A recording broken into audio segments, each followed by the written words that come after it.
요한복음 11장 45절에서 57절입니다.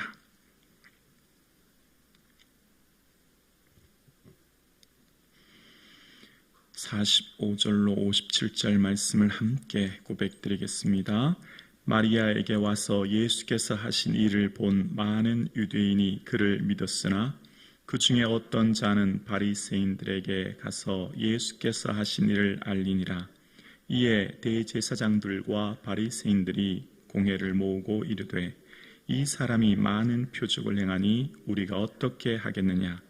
만일 그를 이대로 두면 모든 사람이 그를 믿을 것이요 그리고 로마인들이 와서 우리 땅과 민족을 빼앗아 가리라 하니 그 중에 한 사람 그의 대제사장인 가야바가 그들에게 말하되 너희가 아무것도 알지 못하는도다.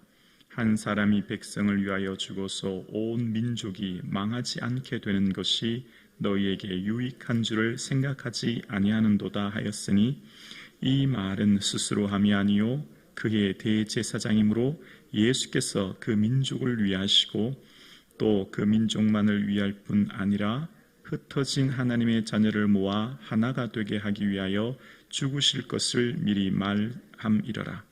이날부터 그들이 예수를 죽이려고 모의하니라.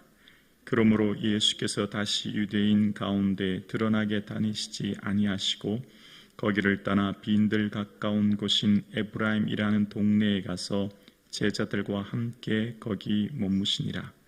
유대인의 유월절이 가까움에 많은 사람이 자기를 성결하기 위하여 유월절 전에 시골에서 예루살렘으로 올라갔더니 그들이 예수를 찾으며 성전에 서서 서로 말하되 너희 생각에는 어떠하냐. 그가 명절에 오지 아니하겠느냐 하니 이는 대제사장들과 바리새인들이 누구든지 예수 있는 곳을 알거든 신고하여 잡게 하라 명령하였음이로라.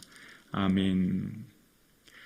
예수님께서는 나사로의 죽음 앞에 눈물을 흘리셨죠. 눈물을 흘리셨다는 것은 우셨다는 것입니다. 사랑은 아픔을 동반합니다. 지금 여러분의 마음에 아픔이 있다면 그것은 바로 사랑 때문입니다. 주님께서도 우리를 향해서 사랑하셨고 그 사랑의 중심에는 아픔이 있었듯이 이 땅을 살아간다는 것, 아픔의 다른 말은 사랑이 있다는 것이지요.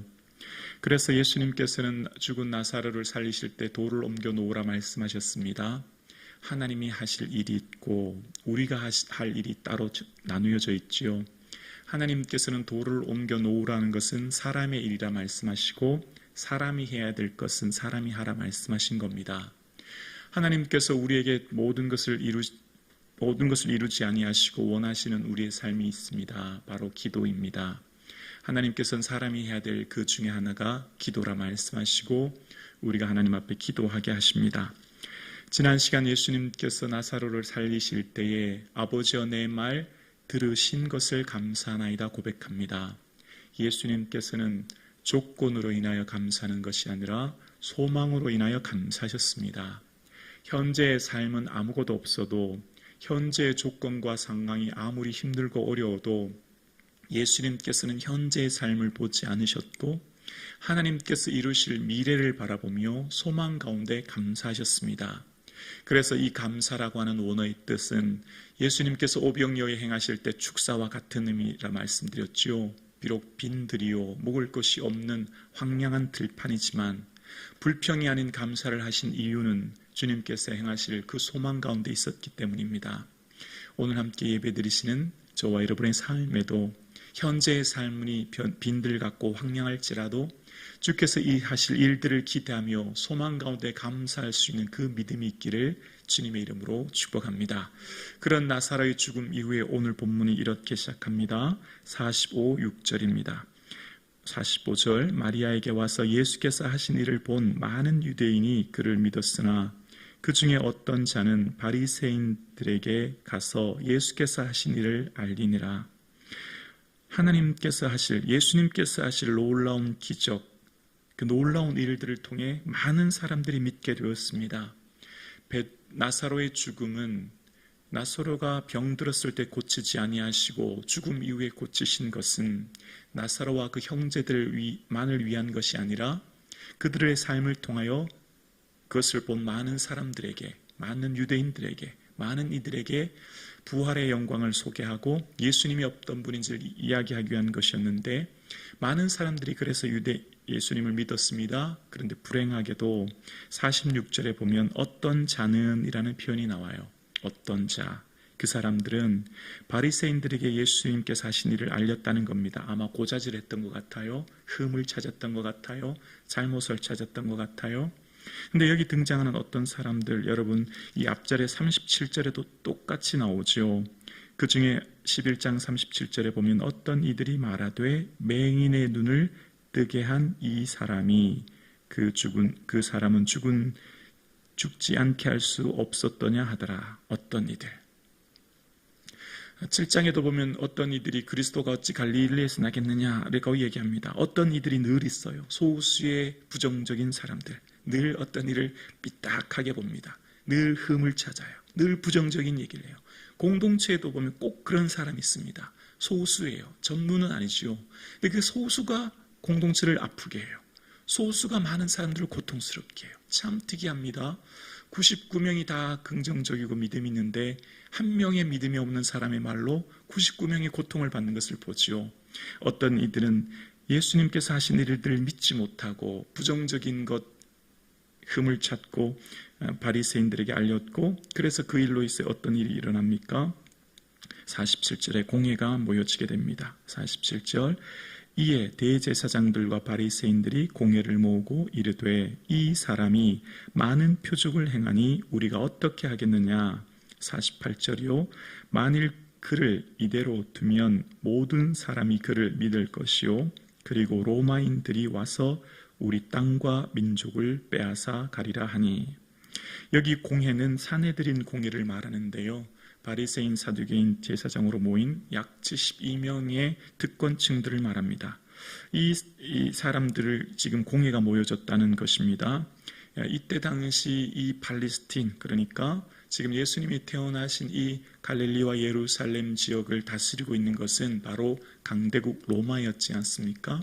로마가 세계를 통치할 때의 통치 방식은 관용입니다. 모든 것, 이 정치나 문화, 종교를 웬만하면 수용하는 방식으로 통치했는데, 로마가 매우 엄격하게 다스린 것 딱 두 가지가 있습니다. 바로 세금과 반란입니다. 세금을 내지 않거나 황제에게 반란을 일으키는 곳은 이 비지배 정국은 무자비하게 압제합니다. 그 민족 전체를 몰살해버리죠. 지금 이제 그 말을 하는 겁니다. 이 사람을 그대로 두면이란 뭔 말입니까? 예수님께서 당신이 주라고 얘기하고, 이때 당시 주는 황제에만 붙일 수 있는 호칭인데 자기 자신이 황제라고 얘기하고 이야기 다니니까 예수님께서 하신 일들이 이 사람들에게 당시 혁명적인 모습이었고, 예수님께서 이때 당시 많은 사람들이 따르게 됩니다. 그래서 예수님은 이 로마의 반란한 반란자로 보여지게 되고, 이런 정치적인 행동으로 보여진 예수님 때문에 로마의 정복으로 우리 민족이 다 몰살할 위기를 처해졌다. 우리 민족, 우리 땅 다 빼앗기게 됐다. 뭐 이런 식으로 이야기하는 거죠. 그런데 사실은 알고 보면 그 내면에는 사실 이 지도자들의, 이 종교적 지도자들의 자기 이권이 달려 있었던 것입니다. 로마로부터 이 관용을 허용받은 이 관용의 정책을 하는 로마는, 이 당시 종교 지도자들은 이 기득권을 로마로부터 받게 되었죠. 그래서 성전에서 장사하는 사람들, 뭐 이런 환전하는 사람들 다 종교 지도자들이 로마로부터 이권을 받은 것이었지요. 그러니까 지금 이 종교 지도자들이 애국심을 이야기하고 사람들로부터 이야기하는 그 내면의 중심에는 자기 개인의 이권이 담겨져 있었던 것입니다. 표면적으로는 애국심을 얘기하지만, 그래서 그 애국심을 부추겨서 사람들을 분노하게 하지만 그 내면 깊은 곳에는 뭐가 있었다고요? 자기 이 기득권을 주장하는 것이었다는 겁니다. 그러니까 세상을 보는 눈이 있어야 되지요. 세상의 사람들이 표면적으로 외치는 그런 구호와 달리 그 내면에는 모두가 다 자신의 개인적인 이익이 있었다는 것을 보게 됩니다. 어쩌면 오늘 이 시대도 이런 모습을 보게 되지 않습니까? 이런 상황 가운데 이 대제사장, 그때 대제사장 가야바가 이제 이런 얘기를 합니다. 49, 50절입니다. 그 중에 한 사람, 그 해의 대제사장인 가야바가 그들에게 말하되 너희가 아무것도 알지 못하는도다. 50절, 한 사람이 백성을 위하여 죽어서 온 민족이 망하지 않게 되는 것이 너희에게 유익한 줄을 생각하지 아니하는도다 하였으니, 대제사장 가야바가 웬일이 정말 예수님에 대해서 정확한 고백을 하게 돼요. 대제사장 가야바가 하는 말을 보면 50절에 한 사람, 예수님께서 죽어서 온 민족이 망하게 되지 않는 것이 우리 모두에게 유익하다. 정말 놀라운 얘기를 합니다. 자, 그런데 잘 보십시오. 대제사장 가야바는 누구보다도 앞장서서 예수님을 죽이는 데 앞장섰던 사람이죠. 그 내면에는 자기의 기득권이 있었던 겁니다. 표면적으로는 애국심이었지만, 그리고 그 하는 말은, 그 하는 행동과 그 하는 일들은 다 어떻게 해요? 악한 행동입니다. 괴략, 꾀, 꼼수, 다 예수님을 죽이려고 하는 선동에, 거짓 선동에 불과한 것이었지요. 근데 이 말은 정확한 말이었어요. 그리고 가야바를 비롯한 종교 지도자들, 대제사장들과 그들이 하는 일들이 그 꾀와 괴략, 그 꼼수를, 그 악한 자들의 이런 모든 것들은 그러나 하나님께서 선하게 선용하사 하나님의 뜻을 나타내는 것으로 사용하십니다. 자, 여기서부터 우리 믿음의 성도들은 세상과 나의 삶에 일어났던 사건들을 볼 수 있는 눈이 있어야 되지요. 지금 대제사장 가야바가 했던 이 50절의 말은 대제사장 가야바가 한 말이 아니라는 거예요. 누가 한 말이라고요? 하나님께서 미리 하실 일들을 일러주셨대요. 51절과 52절에 보면 이 말은 스스로 함이 아니요 그의 대제사장이므로 예수께서 그 민족을 위하시고 또 그 민족만을 위할 뿐 아니라 흩어진 하나님의 자녀를 모아 하나가 되기 위하여 죽으실 것을 미리 말함이러라. 보십시오. 대제사장 가야바가 하는 행동, 특히 그의 말, 행동과 그의 말은 그 스스로가 동기가 아니라는 거예요. 그 스스로가 말한 게 아니라는 겁니다. 그것을 통해서 예수님께서 하실 일들, 그 민족과 그 하나님의 자녀들을 모으기 위해 죽으실 것을 어떻게 해요? 미리 말한다는 것입니다. 가야바의 입을 통해서 주께서 하신 말씀이라는 것이요. 그러니까 보십시오. 악인의 악을 하나님께서는 선한 뜻으로 사용하십니다. 이 고백과 믿음이 있다면 우리의 삶에 원망과 불평이 사라지게 되죠. 여러분, 성경을 보면 늘 이런 모습이 보이지요. 여러분, 우리는 너무나 잘 알고 있는 구약의 중심 인물 요셉은 어떻습니까? 형님들의 악한 행동, 보디발 아내의 악한 행동, 감옥에 있을 때 술 맡은 자의 그런 모습, 여러분 보십시오. 다 어쩌면 잘못된 행동들 아닙니까? 그런데 요셉은 어떻게 고백합니까? 하나님은 그것을 선으로 사용하셨고 선으로 갚으셨고 인도하셨고 당신들을 보다 나를 먼저 이곳에 보내기 위한 하나님이 그렇게 하셨다. 그 악이 어떻게 해요? 선으로 바뀌어지게 됐죠. 예루살렘 교회에 큰 박해가 일어납니다.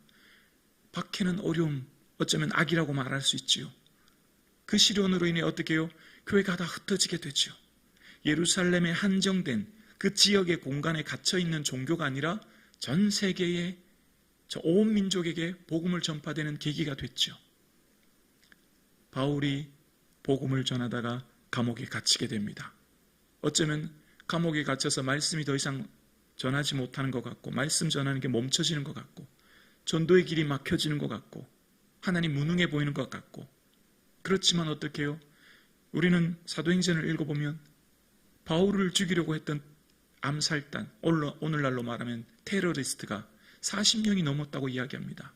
하나님의 감옥에서 바울을 보호하셨죠. 안전하게 지키셨죠. 왜 지키셨죠? 하나님이 그 바울을 지키시사 어디로 보내려고요? 강대국 로마의 심장인 로마로 보내기 위해, 이탈리아 땅으로 보내기 위해. 어떻게 해요? 그냥 가면 테러리스트들이 바울을 그냥 뒀을까요? 예루살렘 떠나자마자 며칠도 안 돼서 그 40명이 가만히 있었을까요? 어떻게 하셨지요? 로마의 군대를 통해 보호하시고 로마의 돈을 통해 국비로 강대국 로마까지 갑니다. 다. 그러나 여러분 보십시오. 바울이든 요셉이든 믿음의 사람들 보면 그 행한 일들 때문에 사람에 대해 원망하는 표현이 등장하지 않아요. 하나님 왜 내게 이런 형들을, 하나님 왜 내게 보디발 아내를 만나게 하셨는지. 바울도 마찬가지죠. 왜 내게 이런 유대인들을 만나게 하셨냐고. 왜 내게 먹지도 않고 마시지도 않고 나를 죽이려 하는 40명을 만나겠냐고. 불평이 나오지 않아요. 원망이 나오지 않아요. 왜죠? 그것을 통해서, 악인들의 악을 통해서 하나님의 선하신 뜻이 나타날 것을 바라보았기 때문이에요. 오늘 우리의 삶도 마찬가지죠. 이해되지 않고 해석되지 않은 일들 속에서도 때로는 나를 아프게 하는 어떤 시련도 하나님께서 선하게 행하실 줄로 믿습니다. 그래서 우리 인생은 버릴 게 없는 거죠. 주인 되신 하나님께서 나의 삶을 이끌고 계심을 보기 때문에 하나님께서 내게 주신 고난이 헛되지 않은 거예요. 여러분, 문제가 많다는 건 뭐예요? 주실 은혜가 많다는 거예요. 시련이 많다는 건 뭐예요? 주실 은혜와 축복이 크다는 거예요. 고난이 내게 복인 이유가 뭐예요? 하나님 영광이 기다리고 있기 때문이에요. 끊임없이 예수님께서 말씀하시는 영광은 뭐예요? 십자가셨잖아요. 그 십자가의 액면적 표현은 뭐예요? 고난이고 악이고 아픔이잖아요. 그러나 그것은 하나님 나라의 영광이었던 것을 말씀하셨던 것처럼 지금 내 눈에 보이는 십자가, 내 눈에 보이는 악, 내 눈에 보이는 시련이 하나님의 놀라운 역사를 통해 선하게 사용되게 해주실 줄로 믿습니다. 그 고백이 있을 때 오늘 우리의 삶 가운데는 얽매임, 눌림, 세상을 향해 나타나는 이런 원망과 불평, 왜라고 하는 이 아픔의 삶 가운데 일어나는 분노의 삶에서 자유하게 되고 하나님의 위대한 역사를 바라보기에 기쁨으로 오늘 살게 되는 것이죠. 이게 믿음인 것입니다. 오늘 본문 이 사내들인 공의회는 이때 당시 막강한 권력을 가지고 있습니다. 어떤 누구도 사내들인 공의회를 대적할 수 없고 특히 그 중심 인물인 대제사장 가야바의 권력 그리고 그 하는 일, 그는 하는 행동을 통해서 어떻게 하나님께서 이런 악을, 이런 사람을 통해, 이런 공의회를 통해 하나님 일하십니까? 원망과 불평이 들 수 있지만 그러나 그 공의회라고 하는 그리고 대제사장 가야바라고 하는 이 종교 지도자들의 이런 악한 모습을 통해서 주의 뜻이 이루어지고 있는 줄로 믿습니다. 연약해 보이는 어린 양 같은 예수 그리스도께서 하나님의 뜻을 이 땅에 이루시는 거예요. 그래서 오늘 함께 예배드리시는 저와 여러분의 삶에 나의 삶에 행하시는 하나님의 일들을 기대하며 오늘도 믿음으로 살아가는 이 하루 되기를 주님의 이름으로 축원합니다.